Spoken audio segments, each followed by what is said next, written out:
Alors une imprimante qui fait la mise au point avec la buse, c'est pas forcément très courant, mais est-ce que le résultat est au rendez-vous? Salut, c'est Camino KGY et aujourd'hui on va tester l'imprimante 3D Magician X de chez Mingda. Alors si on regarde déjà tout de suite dans le carton, donc il est quand même très bien rangé et protégé, donc avec du polystyrène tout autour. On a le sachet avec les vis et les outils qui nous seront utiles pour faire l'assemblage de l'imprimante, le câble d'alimentation, un cache pour le rangement donc qui se trouve au niveau de l'imprimante, un support de bobine, le montant prémonté donc avec le hot end qui est d'ailleurs plutôt imposant à la sortie du carton, et enfin la base de l'imprimante qui se trouve au fond. Donc là on a l'ensemble des pièces avec quelques petits bouts malheureusement de polystyrène qu'il faudra évidemment nettoyer avant de pouvoir continuer notre montage, qui d'ailleurs va commencer donc par la base qu'on met tout simplement à plat, dans lequel on va insérer le montant avec le hot end.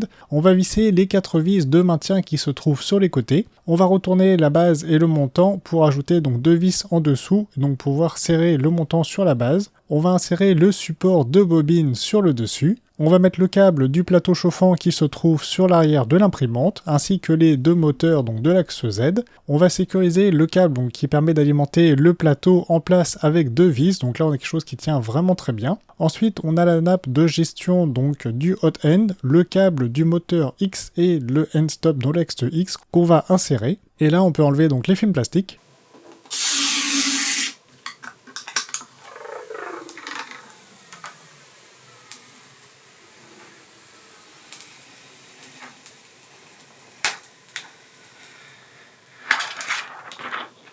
Concernant les caractéristiques de l'imprimante, elle fait 230 par 230 par 260 mm de hauteur pour le volume d'impression. On a une carte mère 32 bits, une buse 0,4 mm qui permettrait d'imprimer jusqu'à 200 mm par seconde, mais il recommande quand même une vitesse entre 60 et 80 qui paraît un petit peu plus logique pour le système proposé. Donc déjà dans les plus de l'imprimante, je commencerai par l'assemblage quand même vraiment très rapide pour le coup. Ensuite pour charger les fichiers sur l'imprimante, on a une carte SD plein format, donc c'est quand même plus facile à utiliser qui se trouve sur l'avant. On a également un port USB et un port USB-C. On a un rangement pour mettre nos cartes SD qui se trouvent donc sur le côté de l'imprimante, donc on pourra placer 2 cartes SD si on le souhaite à cet endroit-là. Et enfin on a un petit coffre de rangement qui se trouve sous le plateau donc de l'imprimante. Donc c'est pas forcément le plus accessible, mais en tout cas il a le mérite d'être là et de pouvoir ranger quelques pièces qu'on pourra utiliser entre les impressions évidemment. Concernant l'interface de l'imprimante, on retrouve un menu qui ressemble quand même très fortement à tout ce qu'on trouve sur les cartes notamment MKS. Sur l'arrière de l'imprimante, on trouvera un double axe Z avec une courroie de synchronisation qui se trouve sur le haut de l'imprimante. On a des systèmes de tension de courroie sur l'axe X et sur l'axe Y au niveau du plateau. On a un direct drive qui est vraiment très intégré, donc plutôt complet, donc on le démonte tout simplement par 3 vis. Donc il permettra de faire la mise à niveau du plateau en 16 points via la buse. Alors je dois dire que c'est quand même relativement sensible, donc on risque pas forcément d'abîmer le plateau, et ça c'est quand même plutôt une bonne chose pour le coup. Et donc par rapport à l'effort qui est exercé sur l'axe X par justement le hot end pendant la mise à niveau du plateau, on a un montant qui est quand même très haut, donc là on a quelque chose qui ne devrait pas bouger normalement sur la durée. Ensuite on a un extrudeur à double engrenage, on a un double refroidissement du filament avec donc le radiateur qui se trouve sur le côté de l'extrudeur. On a le détecteur de fin de filament qui se trouve sur le dessus. En dessous, on trouvera donc évidemment notre plateau amovible avec des délimitations donc pour pouvoir maintenir le plateau en place. On a une surface de type Ultra Base qui colle vraiment bien, donc il faudra attendre évidemment que ça refroidisse pour pouvoir décoller vos impressions et régler à un offset un petit peu plus élevé peut-être par rapport à la normale. Ensuite, on a un support de bobine qui est amovible, donc on pourra le changer assez facilement, je dois dire, donc d'un côté ou de l'autre, en utilisant tout simplement le petit bouton qui permettra de déverrouiller le support de bobine. On a une poignée de transport de l'imprimante qui se trouve sur le dessus. Franchement, de point de vue général, on a quand même un design avec une gestion des câbles qui est vraiment très propre et vraiment minimaliste pour le coup.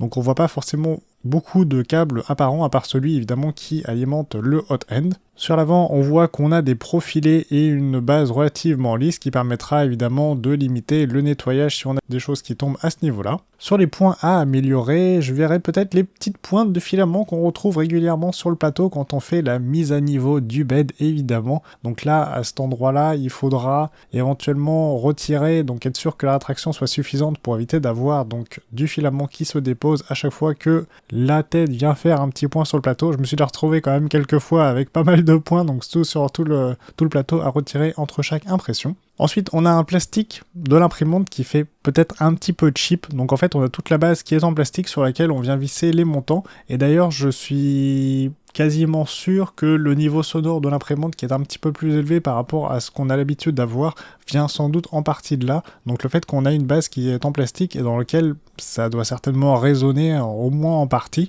Donc c'est quelque chose à prendre en considération si vous souhaitez passer le pas pour cette imprimante. Alors ensuite, on a un bloc de chauffe au niveau du hot end qui est quand même relativement gros. Donc c'est un peu le même souci qu'on pourrait rencontrer éventuellement avec la SideWinder X1 ou X2 où on a un bloc de chauffe qui est quand même assez important, où on souhaite atteindre des vitesses plus importantes. Alors là, c'est pas forcément le cas. Donc je préconise déjà en fait d'utiliser l'imprimante quasiment avec 10 degrés de moins parce que ça chauffe vraiment relativement fort. Et comme on le voit, on a un radiateur qui est pas forcément très bien fixé, ou en tout cas, je pense que la dissipation de chaleur ne doit pas forcément se faire très bien à ce niveau-là. Comme on voit qu'il bouge, on n'est pas forcément en contact partout, c'est un peu comme un processeur, si on met pas de pâte thermique ou de contact entre les pièces pour pouvoir dissiper la chaleur, le résultat ne sera pas forcément extraordinaire, et là je pense que ça doit jouer un petit peu aussi sur la difficulté de l'impression, sur des températures un peu trop élevées. Ensuite, sur toujours le hot end, on a donc deux ventilateurs qui permettent de refroidir le filament en sortie de la buse, sauf qu'on a en fait un adaptateur qui se trouve uniquement sur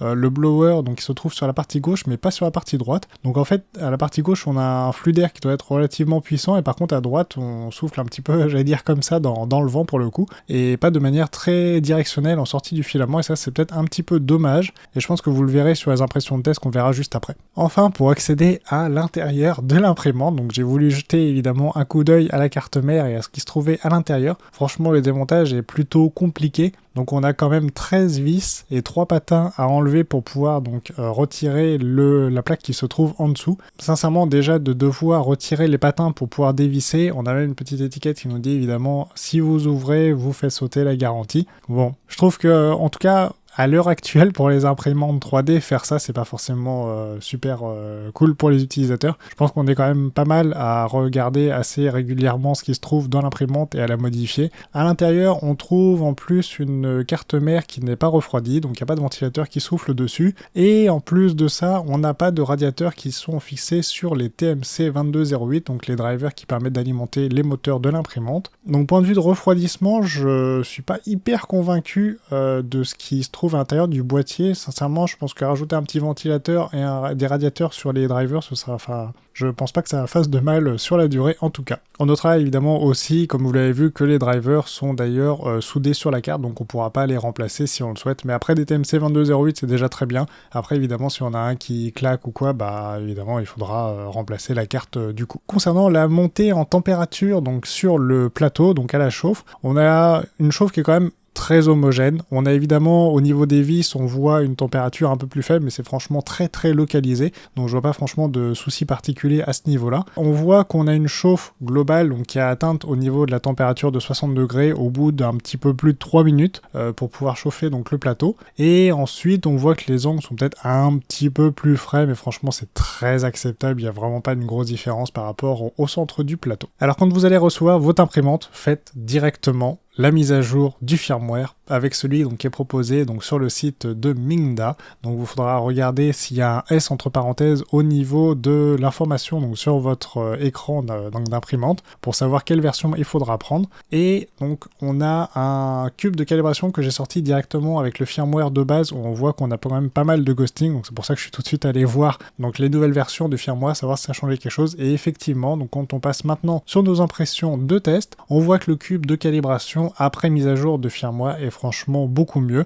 Donc on a presque plus de ghosting, les LED sont vraiment bien dessinés. On a une calibration de l'extrudeur qui est quand même très correcte, donc je vois pas de sur- ou sous-extrusion, en tout cas sur le dessus. Peut-être une légère sur-extrusion, mais franchement 3 fois rien. Ensuite, si on passe sur le Benchy, on a une coque qui est vraiment très bien formée. Donc on voit des petites traces sur l'avant du bateau. Donc ça, c'est tout simplement le Z-Team qui s'est mis sur la partie donc la plus saillante de l'avant du bateau. Donc ça, pas de défaut ici, bien au contraire. Le haut de la cabine est vraiment bien refroidi. Donc on voit qu'on a le haut de la arche et donc le petit pont qui est bien dessiné. Et également donc la surface haute qui est bien lisse. Si on passe sur le test que j'ai réalisé, donc les lettres sont bien sorties, même le G est quand même bien dessiné. Après on voit un petit trait de filament sur la lettre K et la lettre Y qui se trouve sur le côté. Après le reste, on n'a pas de ghosting donc sur le test que j'ai mis au-dessus. On a un refroidissement qui est plutôt correct sur l'overhang, donc sur la partie à 80 degrés, et après le pont est un petit peu, bon évidemment il n'est pas parfait, mais je pense qu'il n'y aura jamais vraiment d'imprimante où ce sera parfait pour le coup, donc sur cette partie là on a un petit filament en plus, mais franchement rien de problématique, et le test no stringing se passe bien, et la surface donc enfin au-dessus est bien lisse. Alors sur le test tout en un, les lettres sur l'avant sont bien dessinées, alors après un petit peu moins quand même sur le dessus, où on voit quand même qu'on a une lettre qui est un peu plus effacée, et par contre derrière l'overhang est franchement pas terrible pour le coup, donc le refroidissement doit quand même jouer évidemment fortement là-dessus. Et après sur les tests qui se trouvent donc sur le dessous, on a des textes qui sont un petit peu effacés, donc ça confirmerait peut-être la légère surextrusion, donc comme je l'ai dit juste avant. Donc voilà, on a fait le tour de notre Mingda Magician X. Donc il y a quelques petits points qui sont perfectibles. Au point de vue de l'impression, on a un résultat plutôt correct. Après, c'est peut-être un poil cher pour la qualité attendue donc sur les impressions. Donc après, à vous de voir si c'est quelque chose qui vous intéresse. Donc voilà, n'hésitez pas à aller voir les vidéos proposées par YouTube juste ici. Et sinon, je vous dis à très bientôt dans une prochaine vidéo. Salut!